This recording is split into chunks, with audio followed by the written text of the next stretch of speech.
Welcome to your weekly program, Bil-Ahdan, the show that brings the other side of the Arab to your living room. Today we have a very special day. It's not because we have Eid al-Adha, the sacrifice of the feast. We are been invited by a prominent Turkish thinker and intellectual to talk with him about some of his books and views. He is the most prominent Islamic thinker in modern history. He's been handling current events and handling tough questions that facing Muslims and Islam.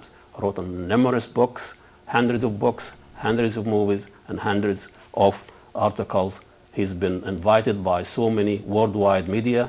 He's been on all kind, BBC, Al Jazeera, and his books and his article been translated to different languages. And we are welcome here. We are at as his guest here in Istanbul, and this is a very special for us. So welcome to Bil-Ahdan.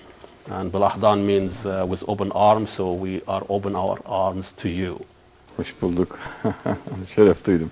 Okay, you wrote so many books, so many articles, but most of your passion is to bring the Islamic view of most difficult and complicated questions facing Muslims, especially in science, and especially Darwinism and the theory of evolution. Are you declaring jihad against Darwinism or against Darwin? I'm only looking for the truth. I'm only running after facts. That is my only and unique concern, and I cannot accept the fact that human beings are lied to. So what I'm striving for is to get the truth. Is your biggest issue with Darwinism? And what are those issues? That's the main issue that you think Darwinism, or was Darwin himself? You call Darwin Antichrist, Al-Dajjal. Of course, I'm not particularly concerned with the person of Charles Darwin, because what I'm basically concerned is his ideas. I think that Darwinism is based on a Masonic way of thinking. And what I cannot accept about Darwinism is that people cannot and should not be lied to. People have the right to hear the correct things about nature and creation. Let me quote from Darwin. Darwin says that if species have evolved from one species into another throughout history, then why cannot we find any single transitional form? This is a very basic question asked by Darwin himself, because we have 100 million fossils in our hands, and among those 100 million fossils, we have no single transitional form which could prove the theory of evolution. So that is in the very first step a defeat of Charles Darwin's theory. And in another place, Charles Darwin asks this very basic question: why is there no chaos in nature? Why is everything defined and orderly in nature? Well, the very simple and very basic answer to that question is that because nature has been created by Allah. So another important question put forward by Darwin is that he asks, why can't we find any transitional forms in the underground levels of the earth? So when you look at these three quotations, it is very clear from the very outset that Darwinism has already been defeated. A lot of people from the scientific community also are critical of Darwinism, and they have some holes, but that doesn't mean creation is the answer. For example, it is very evident that it has been produced by someone, because we see it in our brains. And if you ask that question to someone and asks who has produced this cup, he would tell you that it was produced in a factory. And because of that reason, we can see that in our brains, because Allah has produced it. So there is no second possibility for that. You have some issue with the role that Darwinism and the theory of evolution played in our social life, and you contribute all kind of vices and violence to Darwinism, racism, Holocaust, and the violence and dividing the world is really based on theories. You're talking about social Darwinism, and not a lot of people will agree with social Darwinism. We're talking about the separation between social Darwinism and biological Darwinism. Can we imagine the world without biology, or can biology survive without Darwinism? Well, physics, chemistry, paleontology, these are different branches of sciences, and they have scientific approaches in themselves. Darwinism, on the other hand, is a pagan religion. It's a very primitive belief. And when you look at Darwinism, you will see that it deifies the matter. It puts the matter on the basis of a god. It deifies the atoms. On the other hand, paleontology, for example, examines the different levels and layers of the earth. In paleontology, you inspect 100 million fossils and you compare each one of them with the living species and living animals. And out of that comparison, you see that no changes have occurred in species throughout the history. Now, this is what we call science. On the other hand, when we look at Darwinism, Darwinism is an imaginary system, an imaginary way of thinking. When you ask the basic question, how is a protein created, Darwinists would explain that to you within the framework of a coincidence. And when you ask Darwinists, how has a cell been created, they will again explain things in terms of a coincidence. They will base the emergence of bodily organs, arms and legs, again on the coincidence. Now, how can we put science and coincidence together? So Darwinism is an imaginary system. This is very clear and undeniable. People who would like to compromise and reconcile Quranic explanations and the theory of evolution have great difficulty in answering the question about the creation of the genies and angels, because when they are asked how they were created, they cannot explain their creation through evolution, because they know that genies and angels were created spontaneously.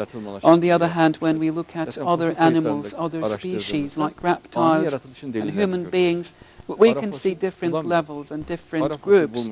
And in all of these species, we have the proofs of spontaneous creation, because we cannot see and we don't have any transitional forms among the fossils we have in our hands. So all the explanations put forward by Darwinism are artificial explanations, and they have no single scientific proof of their theory. Months ago, I offered 10 trillion Turkish liras to the person who would bring me one single scientific proof of the theory of evolution, but since months have passed, no single person came up with that proof, because there is no such proof. Maybe the value of lira is not that strong. No, just kidding. No, no. This is how could the creationism of God create billions of species in 6 days? Well, when you look at the moon, or when you look at the sun, actually you are looking at the image of the moon and the sun in your brain. Again, when you look at the outer world, what you see is the image of the outer world. The real matter which exists in the world can only be seen by Allah Himself. We cannot know the real matter. We can only interact with the matters image in our brains. So we are interacting with those images, not the real entities of the matters. In this room, for example, we are sitting apart from one another. There is a certain amount of distance between us. And I see your watch and you see my watch. And these are only the images of our watches that we see in our brains. The clearest proof of this is that when you squeeze one of your eyes, that image of the watch will move or fade away. So that proves that you are interacting with the image of the watch, not with the watch itself.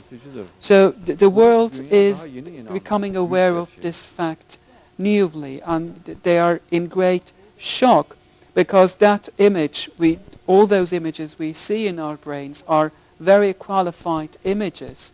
So the world is being aware of this fact, and now this is a great artistry, a great miracle which is done by Allah Himself. Let's assume millions, billions of species were created kun fayakun. How do we explain the post-Noah ark? You know, when the flood came, presumably all live being was gone. And how do you put all those back together on an ark, on a ship? It's still hard to comprehend that millions and billions of pieces will be on just one ship or one ark. I mean, I'm sure you have an explanation for that. I'd be very interested to hear it. Well, the flood you are talking about was only a regional flood.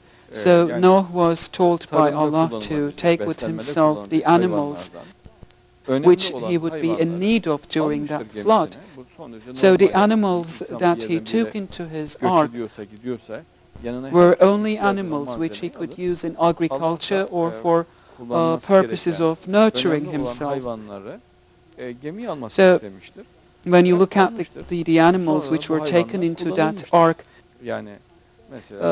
they were mostly cattle, sheep and goats, which Noah could use for agriculture and nurturing, because after the flood they would all be dead, and after the flood he made use of those animals for his survival, because Allah told him so.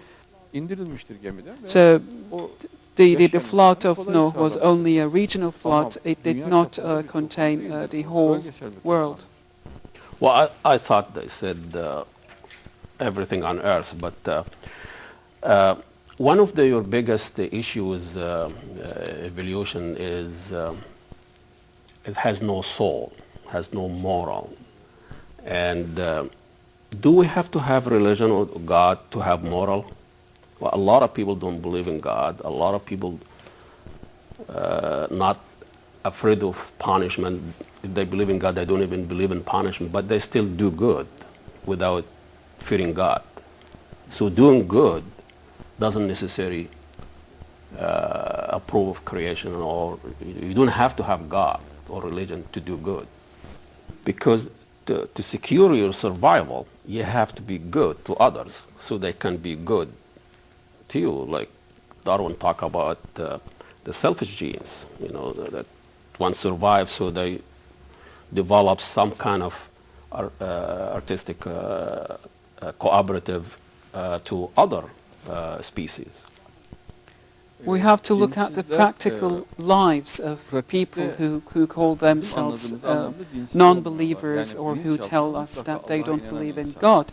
In fact, these people believe in God in their subconscious, but perhaps because of their pride, because of their vanity, or because of their ignorance, they don't tell this to other people, and they say that they don't believe in God. So this is the impact of their environment, the impact of the people around them. So perhaps they want to be marginal. So in order to attain that marginality in society, they just tell people around them that they don't believe in God. But on the other hand, if you look at the practical side of their lives, you will see that they act in accordance with religious beliefs and ethical values. For example, many people who tell that they don't believe in God attach great importance to the concept of family. But when you look at their lives, family is a very important concept in their lives. So similarly, they tend to mimic other good ethical values, but they hide it. So that must be, most of the time, they envy those who are true believers, and they just internalize the good deeds those true believers do. So even if they tell us that they are not true believers, in their subconsciouses they believe in God. We can only go with what they say, but the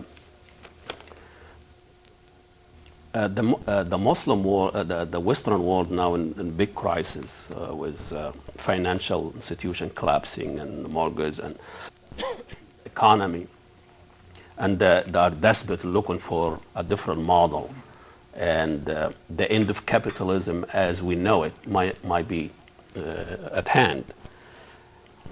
How can Islam help in this global crisis?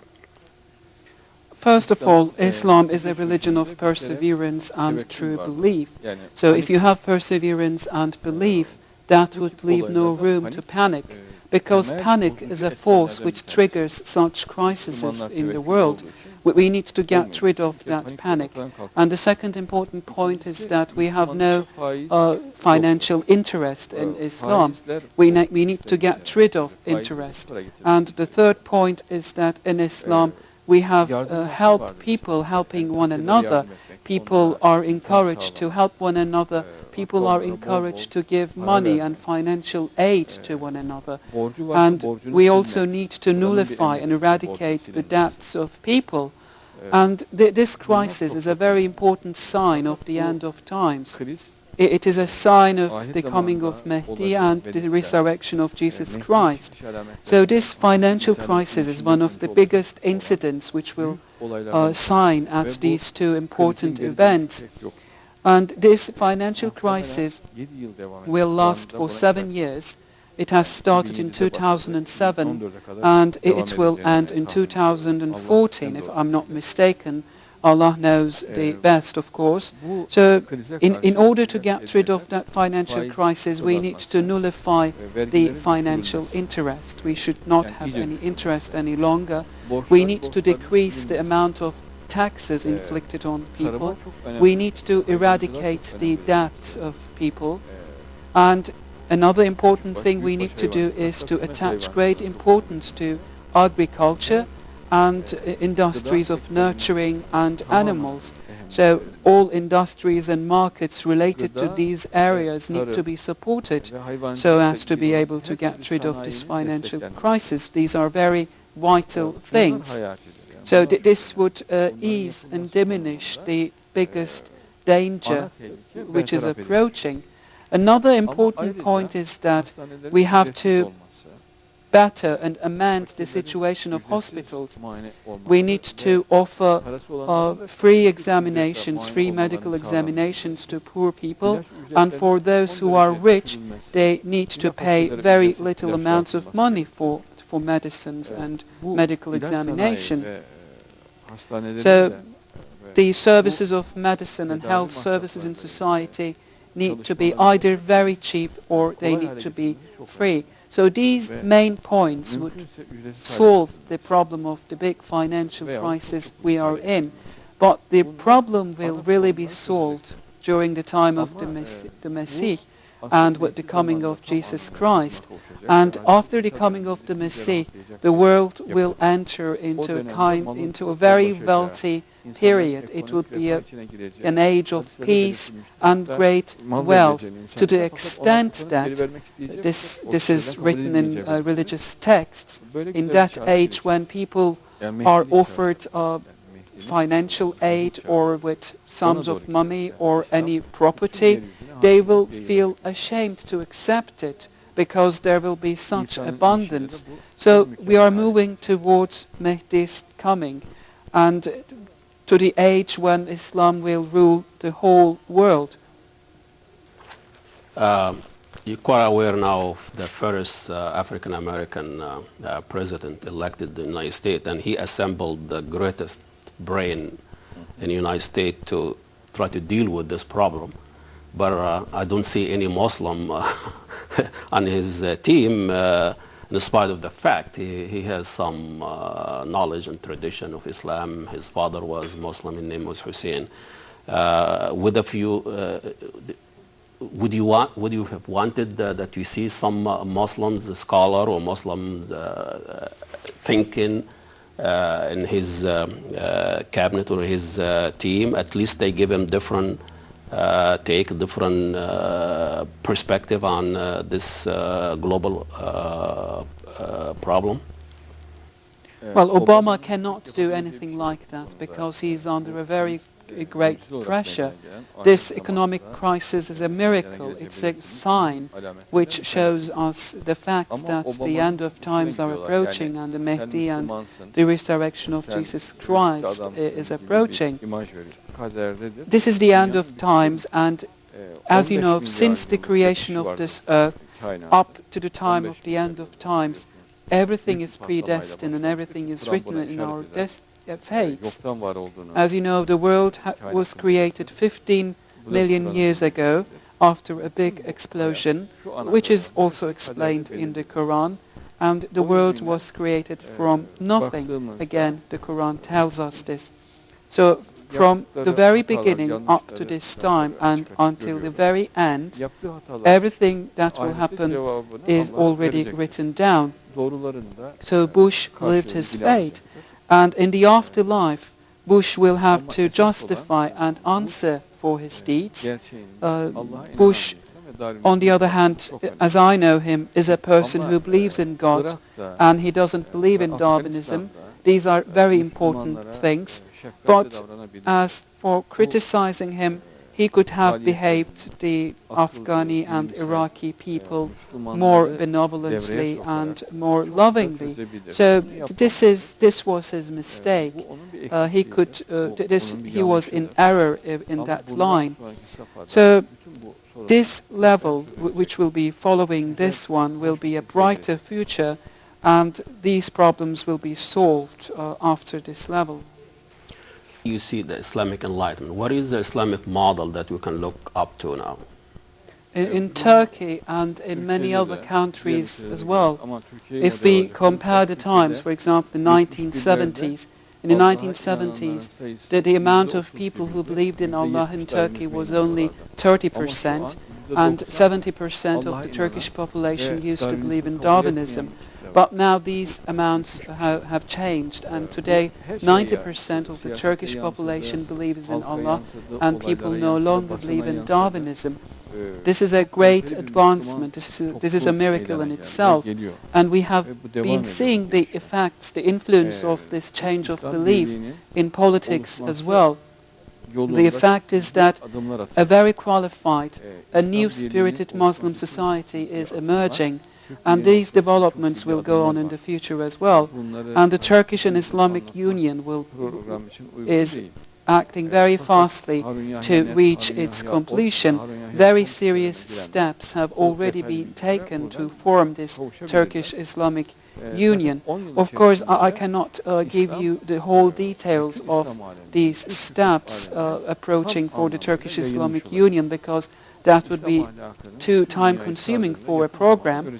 But people will very easily find detailed information about that in my internet site, which is harunyahya.org or harunyahya.com.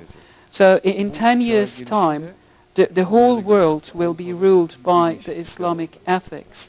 So in 10 or 20 years of time, Jesus Christ will come to the earth. So the world will turn into a completely different place.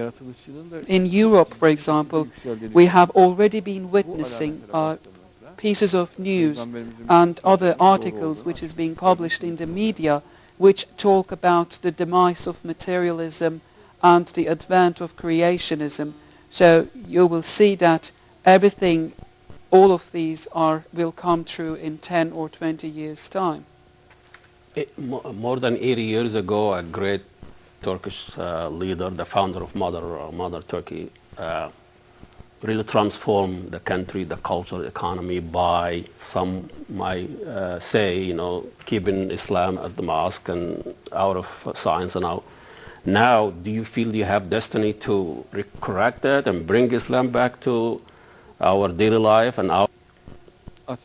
Atatürk himself supported the idea of a Turkish and Islamic union, and Atatürk was a very religious person. He was a true believer.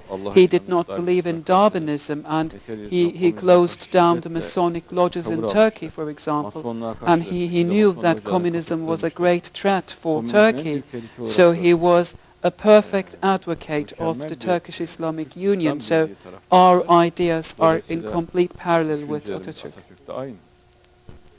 Complicated questions, but I don't want to end this without talk a little bit about what do you think of America as a country, as a people, as a culture, and the role of this destiny time that we are living in these days. Americans are very joyous people. They are very good, well-intended. They are full of loveliness. They have very beautiful houses, very clean and very beautiful streets, full of greenery, and they are living in nature. They love nature. Americans love freedom. They are very keen on their freedoms. They are secular. They are very humanitarian. They are open to different ideas and respect different ideas. So what more should we want? And when Jesus Christ will come, it will be even more perfect. This is a good time to end this show. This is a great time for us, and I really appreciate. Thank you so much. And I know this is nothing, but I know you are a great writer. Maybe you keep writing. Amazing how your writing is affecting people, and amount of energy and resources in writing all this book. So thank you so much, and appreciate it. Thank you so much. Thank you. Thank you very much for coming here, and I also thank you very much for your nice present, for your gift, and I thank you for your respect, for your interest, and for the time you spared too. You are welcome, always welcome on our show.